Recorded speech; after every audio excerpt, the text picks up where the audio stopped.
안녕하세요, 홍정모입니다. 이번 강의에서는 C++ 프로그램이 어떤 구조를 가지고 있는지 살펴보겠습니다. 본 강의에서 여러 가지 이제 용어들이 나오기 시작을 할 텐데 제가 간단하게 정리를 해놨고요. 그 다음에 영어 표현이라든지 발음이 잘 안 들려서 못 알아듣겠다 그럴 경우엔 다시 이 페이지로 와서 한번 살펴보시고 다시 강의를 보시면은 좀 더 도움이 될 것 같습니다. 자, 그럼 바로 코드로 넘어가서 설명을 드리겠습니다. 이렇게 솔루션하고 이제 프로젝트 만드는 방법에 대해서는 앞 강의에서 설명을 드렸으니까 이제 앞으로는 계속 그냥 넘어가겠습니다. 자, 이번 강의에서는 솔루션 파일이 완전히 비어 있는 상태에서 한번 시작을 해보겠습니다. 자, 지금부터 가장 내용이 없고 단순하고 기본적인 CPP 파일을 프로그램을 C++ 프로그램을 작성을 해볼게요. 자, int main 그다음에 괄호 열고 닫고 지금 괄호를 여는 순간 다시 해볼게요. 괄호를 여는 순간 자동 완성이 됐죠. 괄호가 닫아졌습니다. 이때 괄호 닫기를 닫는 괄호를 그냥 다시 한번 치시면 바로 뒤로 와요. 그러니까 괄호가 두 개가 찍히는 게 아니고 넘어갑니다. 그래서 요거는 프로그래머를 도와주기 위한 도구이기 때문에 너무 당황하실 필요 없고 익숙해지시면 굉장히 편합니다. 그 다음에 엔터를 하나 치시고 그 다음에 중괄호를 열어줘요. 열고 그 다음에 이번에도 닫는 괄호가 자동으로 생겼죠. 네, 엔터 한번 치시고 그러면 또 놀랍게도 앞에 요 빈칸 탭이 하나가 붙었어요. 자, 다시 탭으로 넘어가서 return 0, 0, 숫자 0. 보시면은 알파벳 O 같은 경우는 속에 그 세로로 된 막대기가 없죠. 숫자 0 같은 경우는 세로로 막대기가 그어져 있습니다. 자, 요거 꼭 기억해 두시는 게 좋습니다. 나중에 금방 익숙해지실 거예요. 자, 설명을 좀 드릴게요. 우리가 어떤 프로그램을 실행시킨다는 거는 그 윈도우즈나 리눅스 같은 오퍼레이팅 시스템이 있어요. 오퍼레이팅 시스템한테 이거 해주세요 하고 요청하는 거예요. 프로그램이라는 거는 우리가 직접 뭘 하는 게 아니고 그 다음에 컴퓨터한테 바로 명령을 내리는 게 아니고 오퍼레이팅 시스템을 통해서 하는 겁니다. 굉장히 중요한 개념이에요. 그래서 그 윈도우즈, 그 다음에 맥 OS, 리눅스, iOS, 안드로이드 이런 것들 전부 오퍼레이팅 시스템, 운영체제라고 부르잖아요. 그래서 우리는 운영체제한테 이러이러한 걸 해주세요 라고 요청을 하는 겁니다. 그럼 오퍼레이팅 시스템이 그래 뭘 해드릴까요? 라고 묻는 거죠. 그때 우리는 이 프로그램 코드를 내밀면서 제가 말씀드리는 코드는 이제 컴파일이 된 코드를 얘기하는 거예요. 그래서 프로그램을 내밀면서 이거 해주세요 라고 하면은 오퍼레이팅 시스템이 자기가 가지고 있는 혹은 사용할 수 있는 CPU와 메모리를 사용을 해서 그 프로그램을 수행을 하게 됩니다. 이때 프로그램의 최소 단위를 함수로 정의를 해요. 자, 함수라는 개념이 또 새롭게 나오는데 요거 뒤에 계속 반복해서 나옵니다. 그래서 지금 확실히 이해가 안 간다고 하셔도 크게 문제는 없어요. 저는 계속 반복해서 이해가 되실 때까지 설명을 드릴 겁니다. 함수라는 거는 수학 시간에도 배우셨겠지만 그냥 간단하게 정리를 하면은 내가 뭘 넣을 테니까 함수에서 내부적으로 뭔가 해서 결과를 내놔라 이렇게 되는 거예요. 그래서 함수를 정의하려면은 무엇이 들어가고 그 다음에 그 들어간 걸 가지고 무엇을 하고 그 다음에 그래서 결과가 뭐가 나오나 이게 중요해요. 자, 그 부분 설명드릴게요. 자, main이라는 게 함수의 이름이에요. 펑션의 이름인데 요 main이라는 이름은 여러분들이 쉽게 바꾸실 수가 없어요. 컴파일러 옵션을 막 바꿔서 메인 대신에 나는 내 이름이 들어간 함수를 쓸 거야 이러실 수도 있는데 하실 수는 있는데 제가 알기로는 아무도 그렇게 하진 않아요. 다들 메인이란 이름을 씁니다. 이 메인이란 이름이 어떤 의미를 갖냐면은 오퍼레이팅 시스템이 프로그램을 시작할 때 이 메인이란 이름을 가진 함수를 찾아요. 그래서 오퍼레이팅 시스템이 이 메인을 찾는데 아무것도 없다 그러면은 일을 할 수가 없겠죠. 그래서 그냥 끝납니다. 그래서 여러분들이 기능을 수행하는 프로그램을 만드실 때는 이 메인이란 이름을 갖는 프로그램이 반드시 메인이란 이름을 갖는 펑션이 반드시 있어야 됩니다. 그래서 요건 펑션의 이름이고요. 펑션 이름의 특징은 뭐냐? 오른쪽에 괄호가 하나 있어요. 일단 괄호가 하나 있죠. 그리고 그 괄호가 지금 제가 이제 괄호를 그냥 열었다 닫았는데 그냥 함수라는 걸 표현하기 위해서 열었다 닫은 건 아니고 원래 여기에 다른 것들이 뭐가 들어가게 돼 있어요. 근데 지금 제가 가장 간단한 형태를 보여드리기 때문에 그냥 빈칸으로 넣어둔 겁니다. 그 다음에 지금 한 김에 말씀을 드리면은 이렇게 빈칸이 생겼죠? 그 다음에 빈줄도 이렇게 막 넣을 수가 있어요. 빈칸이나 빈줄은 컴파일러가 무시해요. 그래서 이렇게 빈칸이나 빈줄을 넣는 거는 코드를 읽는 사람, 프로그래머가 편하려고 넣는 거예요. 그리고 반대로 여러분들이 난 이거 너무 빽빽해서 못 읽겠어, 눈에 잘 안 들어와, 빈줄이 여기 꼭 있었으면 좋겠어 그러시면 얼마든지 넣으셔도 돼요. 이 얘기는 다음 강의 주석 넣는 방법에 대해서 한 번 더 말씀을 드리겠습니다. 자, 여기 메인이란 함수 이름이 있고요. 그 옆에 괄호가 있는데 괄호가 현재 아무것도 없죠. 그래서 보통 void라고 넣기도 하고 그 외에 다른 뭔가 들어갈 것들을 넣어주기도 합니다. 그거는 나중에 또 배울 거예요. 일단 간단한 형태니까 그냥 아무것도 안 들어간다는 뜻에서 void라는 걸 넣을 수도 있고 혹은 그냥 비워놓을 수도 있습니다. 자, 엄밀히 얘기하면 void라고 쳐주는 게 좋겠죠. 그 다음에 요 왼쪽에 있는 int, 요 파란색으로 되어 있죠. 뭔가 의미가 있으니까 파란색으로 바뀌어 있는 것 아닐까 추측을 해볼 수가 있습니다. 요 int는 출력 부분을 의미해요. 메인 함수가 입력은 void, 지금 아무것도 안 들어가고 있고 나중에 여러 가지를 넣을 겁니다. 그 다음에 출력은 int 얘는 이제 인티저의 약자예요. 정수라는 것의 약자입니다. 숫자 마이너스 1, 마이너스 2, 0, 1, 2, 3 뭐 이런 숫자들을 의미하고요. 그 다음에 여러 가지 자료형에 대해서는 또 계속 제가 설명을 드릴 겁니다. 일단은 뭔가 메인이라는 함수가 내놓는구나 그렇게 이해를 하시면 됩니다. 그 다음에 요 중괄호는 요 메인이라는 함수의 몸체라고 보시면 돼요. 실제 내용은 이 중괄호로 쌓여있는 부분에서 여러분들이 코드로 작성을 하는 겁니다. 지금 다 빈칸이고요. 그 다음에 유일하게 하나가 있는 게 return 제로죠. return 이것도 파란색으로 심상치 않습니다. 자, return은 뭐냐면은 돌려준다는 뜻이에요. 돌려준다. 그래서 return 뭘 돌려주냐? 출력값. 그러니까 이 main이라는 함수의 출력값이 아까 정수라고 그랬죠? 정수로 맞춰서 0이라는 정수를 돌려주는 거예요. 누구한테? main이라는 함수를 실행시키는 거는 오퍼레이팅 시스템입니다. OS예요. 윈도우즈, 리눅스 이런 OS예요. 여러분들이 오퍼레이팅 시스템한테 다 끝났고 뭐 사실은 한 일은 없지만 여기다 뭔가 여러분들이 할 걸 넣겠죠. 자, 곧 넣어봅시다.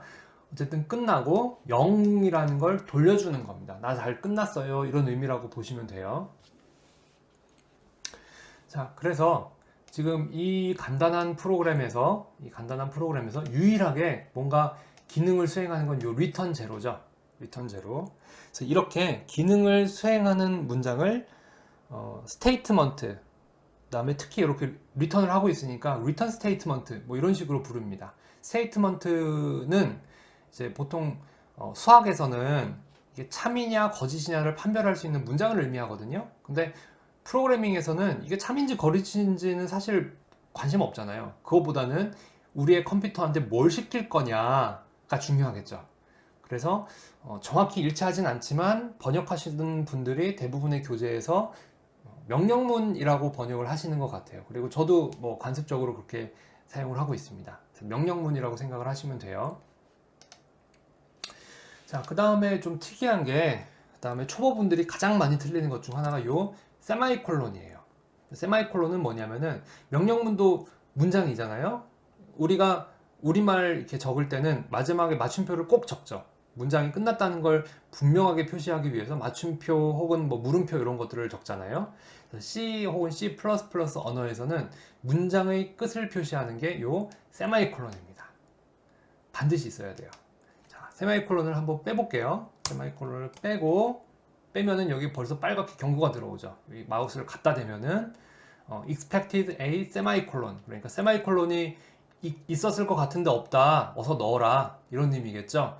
자, 이 상태에서 그냥 한번 빌드를 해볼게요. 빌드 솔루션을 하면은 쭉 오고 에러 자, 에러, 오류가 있다는 얘기죠. 이 프로그램이 어디가 틀렸다는 얘기예요. 신텍스 에러는 문법 오류라는 겁니다. 이 프로그래밍 언어로 적혀진 내용 중에 뭔가가 틀렸다는 얘기예요. 다음에 C2143번은 missing semicolon before 요 브래킷, 컬리 브래킷, 물결 표시 있는 중괄호, 물결 괄호 앞에 요 세마이콜론이 빠졌다. 우리는 뭐 사실은 알고 있던 얘기죠. 오류가 생기는 경우가 굉장히 많아요. 코딩 시간의 대부분은 코드를 작성하는 시간이 아니고 이 오류를 찾고 수정하는 데 소모됩니다. 요 오류가 생겼을 때 가장 쉽게 해볼 수 있는 방법은 요거를 쫙 이렇게 긁어서 마우스로 클릭한 다음에 드래그 한 다음에 컨트롤 C를 누르고 구글 창을 띄우고 구글 창에서 컨트롤 V를 눌러서 검색을 하는 겁니다. 구글 검색하시면 굉장히 편해요. 앞으로 여러분들은 별의별 희한한 오류 메시지를 다 보실 텐데 제가 항상 권장하는 거는 일단 오류 메시지를 읽어보세요. 어떻게든 한번 읽어보세요. 그걸 권장을 하고요. 그 다음에 읽어도 모르겠다 싶으실 때는 이 오류 메시지를 카피해서 구글 창에 치세요. 그러면 여러분과 유사한 경험을 한 사람들이 다 질문해주고 그 다음에 누군가 답해줬던 것들이 기록이 다 남아 있습니다. 그걸 하나하나 살펴보시다 보면은 스스로 오류를 빠르게 해결하실 수 있어요. 여러분들이 겪는 오류의 99%는 다 누군가 겪어본 겁니다. 그래서 저도 깜짝깜짝 놀라요. 설마 이걸 누가 이렇게 해가지고 겪었을까 싶었는데 거의 다 있습니다. 그 다음에 저 같은 경우는 비주얼 스튜디오를 굳이 이제 영문판을 사용을 하는데 제가 뭐 영어를 좋아한다거나 뭐 영어가 편해서 그게 아니고 이 오류 메시지 용어 때문에 그래요. 용어가 구글에 검색하면 내용이 많이 나오는데 안타깝게도 한글로 검색을 하면은 나중에 여러분들이 좀 어려운 걸 하시기 시작하면은 검색 결과가 안 나옵니다. 그래서 저는 굳이 영어판을 사용을 합니다. 그래서 여러분들에게도 영문판 사용하시기를 권장을 드립니다. 자, 그럼 다시 여기 세미콜론 집어넣고 이제 컴퓨터한테 간단한 거 하나 시켜봅시다. 1 더하기 1 한번 시켜볼게요. 1 더하기 1. 그 다음에 지금 이제 1 더하기 1을 쳤는데 여기 오류가 뜨죠. 세마이콜론 쳐라. 이렇게 완전한 문장을 만들어라. 이렇게 되는 거죠. 그래서 이렇게 세마이콜론을 치면은 이제 완전한 문장, 스테이트먼트가 될 거고요. 그 다음에 이렇게 이제 없는 상태에서 그 문장의 단위가 되는, 문장의 구성 요소가 되는 표현들이 있죠. 얘네들을 expression이라고 부릅니다. 그래서 요거 사전을 찾아보면요. 수학에서는 그냥 식이라고 번역이 되는 경우가 많아요. 근데 이제 그 뭐 1 더하기 1, 뭐 그 다음에 뭐 3 곱하기 4, 그 다음에 뭐 괄호도 넣을 수 있겠죠. 요거 잠깐 지우고요. 그래서 뭐 1 더하기 1, 2 곱하기 뭐 3 더하기 4, 뭐 이런 것들, 이런 요소들을 expression이라고 부릅니다. 근데 얘는 지금 오류가 뜨는 이유는 뒤에 세마이콜론이 없어서 스테이트먼트가 아니었기 때문이죠. 자, 이렇게 이런 식으로 표현을 할 수가 있습니다. 자, 3, 그 다음에 7, 3, 7에 21 나오겠죠? 이렇게 뭐 20일 이렇게 기록하려는 거, 요거 주석 다는 건데, 요건 다음 강의에서 설명을 드릴 겁니다. 자, 이렇게 계산을 할 수가 있고, 이런 것들 익스프레션이라고 부른다는 거 말씀을 드렸고요. 그래서 요것도 익스프레션이고, 요것도 익스프레션이고, 요것도 익스프레션이 되겠죠. 자, 조금 더 이제 진도를 나가 볼게요. 자, 인티저 x. 자, 이렇게 변수를 선언한다고 그래요. 정수형 변수를 선언한다고 하는 겁니다. 이 변수는 수학에서 여러분들 알고 계신 변수하고 거의 같은 의미를 갖는데 컴퓨터 안에서 작동하는 원리를 좀 알고 계시는 게 굉장히 좋아요. 저는 이거 반복해서 설명을 드릴 겁니다. 이 의미는 뭐냐면요. 인티저라는 정수형의 데이터를 담을 수 있는 메모리 공간을 할당받은 거예요. 그래서 컴퓨터가 작업할 때는 이제 정보를 기록해두는 메모리라는 게 있고, 그 다음에 실제로 연산을 하는 CPU라는 게 있다고 그랬죠. 그래서 여러분들이 컴퓨터 프로그래밍을 하실 때 가장 많이 하시는 일 중에 하나가 이러이러한 데이터를 메모리에 담아둘 거예요 라고 프로그램에다가 적어 놓는 겁니다. 그래서 X라는 이름으로 그 공간을 이제 사용을 할 수가 있는 거죠. 자, 이 내용은 또 다음 강의에서 계속 반복해서 설명을 드릴 테니까 지금 이해가 안 가신다면 그냥 쓱쓱 한번 듣고 넘어가시면 됩니다. X라는 공간에다가 인티저, 정수형, 뭐 2라는 걸 하나 집어넣고요. 그 다음에 인티저 Y는 X 플러스 3. 조금씩 이제 복잡해지죠. 자, 의미를 한번 설명을 해 드릴게요. 자, X에다가 숫자 2를 집어넣고 있어요. 숫자 2를 집어넣고 있고 저장을 해 놓은 겁니다. 그러면은 여기 Y는 X 플러스 3이다. 이렇게 돼 있을 때는 여기가 X가 2였으니까 2 플러스 3이 되겠죠. 굉장히 쉽죠? 간단합니다. 근데 지금 여기서 차이가 뭐냐면 2는 그냥 숫자고 3도 그냥 숫자죠. 근데 X는 뭔가 바뀔 수가 있어요. 그래서 예를 들면 X는 5 이렇게 바꿔버릴 수도 있는 거죠. 그때는 Y가 계산 후에 8이 나오겠죠. 자, 얘기가 좀 길어지고 있는데 다다음 강의에서 자세하게 설명을 드릴 거고, 여기서 여러분들이 잠깐 기억을 해 두셨으면 하는 것은 이제 이 같은 것들 3, 5 이런 것들은 리터럴이라고 불러요. 한글로는 리터럴이라고 많이 적으시는 것 같고요. 그 다음에 영어로는 이렇게 이제 부릅니다. 이 용어 한번 들어두시면 나중에 다시 생각해 두시기가 좋겠죠. 그 다음에 X 같은 경우는 변수, Y도 변수 이렇게 부릅니다.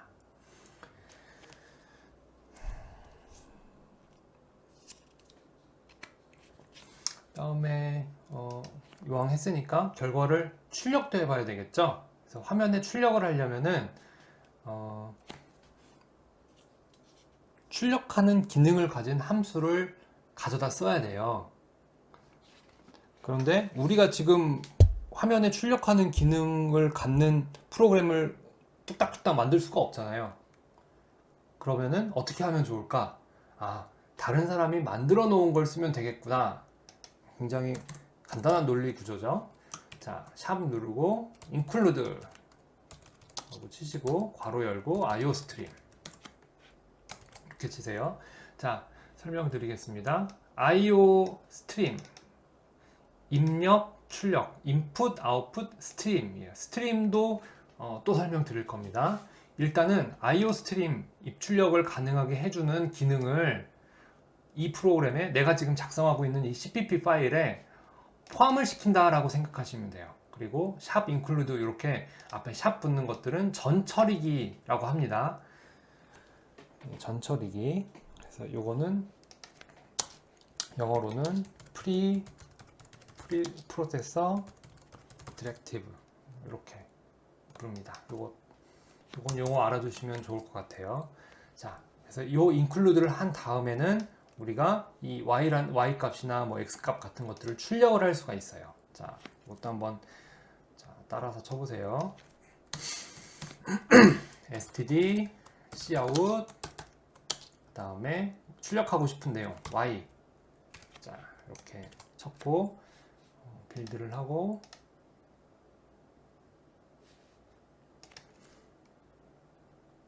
컨트롤 F5를 눌러서 실행을 시키면, 자, 여기 8이라고 나오죠. 8 다음에 press any key to continue 이렇게 콘솔 출력 끝난 다음에 항상 나오는 메시지가 같이 나왔어요. 8 다음에 이게 붙어 있으니까 좀 기분이 나쁘죠. 줄을 바꿔줬으면 좋겠어요. 자, 그건 어떻게 하느냐, std endline 이렇게 치시고 한 번 더 실행을 시켜보면,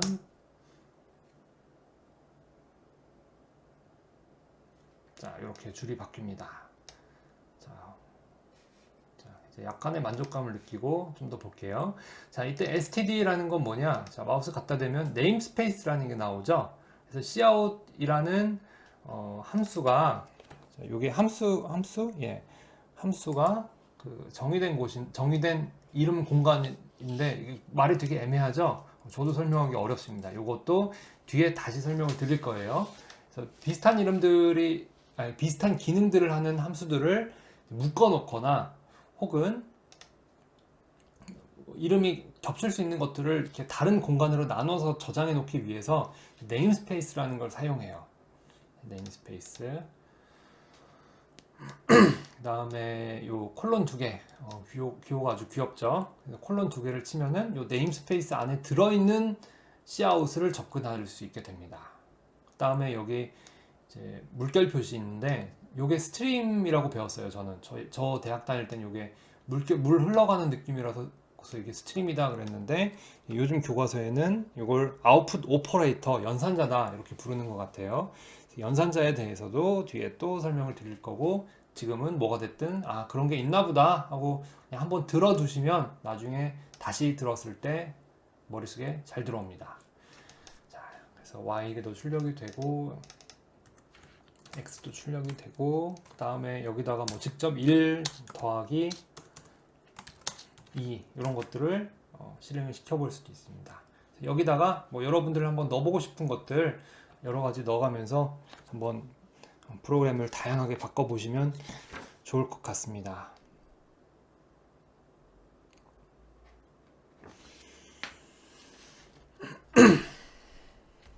한 가지 더 설명드려야 될 게 있는데 자 이렇게 std 이렇게 되어 있는 것은 스탠다드 라이브러리의 일부예요. 스탠다드면 표준이죠. 그래서 여러분들이 비주얼 스튜디오를 설치하면은 이 IO 스트림 같은 라이브러리가 딸려와요. 라이브러리는 도서관이죠. 그래서 여러분들이 필요한 기능들을 도서관에서 이렇게 책 꽂아다가 책 이렇게 싹 가져다가 쓰듯이 편하게 쓰실 수 있는 겁니다. 나중에는 여러분들이 여러분들만의 라이브러리를 만드실 수 있게 돼요. 여러분들이 막 개발하다 보면 필요한 것들이 많이 생기거든요. 그리고 한번 코딩한 것을 재활용한다면은 코딩 속도가 훨씬 빨라지겠죠. 그러니까 여기서 지금 cout, endline 이런 것들을 가져다 썼잖아요. 다른 사람들이 만든 걸 가져다 쓰듯이 내가 나만의 라이브러리를 만들고 필요할 때마다 가져다 쓸 수가 있습니다. 그래서 코딩할 때 그 형식이나 규격 같은 걸 잘 맞추도록 좀 유도를 하게 되어 있는데 학생분들이 처음 배우실 때 정리를 잘 하시게 되면 나중에 이 라이브러리를 만들었을 때 점점 사용 코딩하는 속도가 빨라져요. 자, 그래서 표준 라이브러리에 대해서도 말씀을 드렸고 이것도 계속 반복해서 나중에 더 설명을 드리게 됩니다. 자, 그래서 여러분들이 이제 복습을 위해서 한번 생각해 보실 수 있는 문제들을 제가 여기 적어 놨으니까 한 번씩 생각을 해 보시고 아 이런 건가 보다 이렇게 한번 정리를 하시면은 공부하시는데 도움이 될 것 같습니다. 자, 그래서 여기까지 가장 간단한 구조의 C++ 프로그램을 한번 작성하고 실행도 해봤고요. 그러면서 그 구조를 이해하는 데 필요한 여러 가지 용어에 대해서 설명을 드렸습니다. 감사합니다.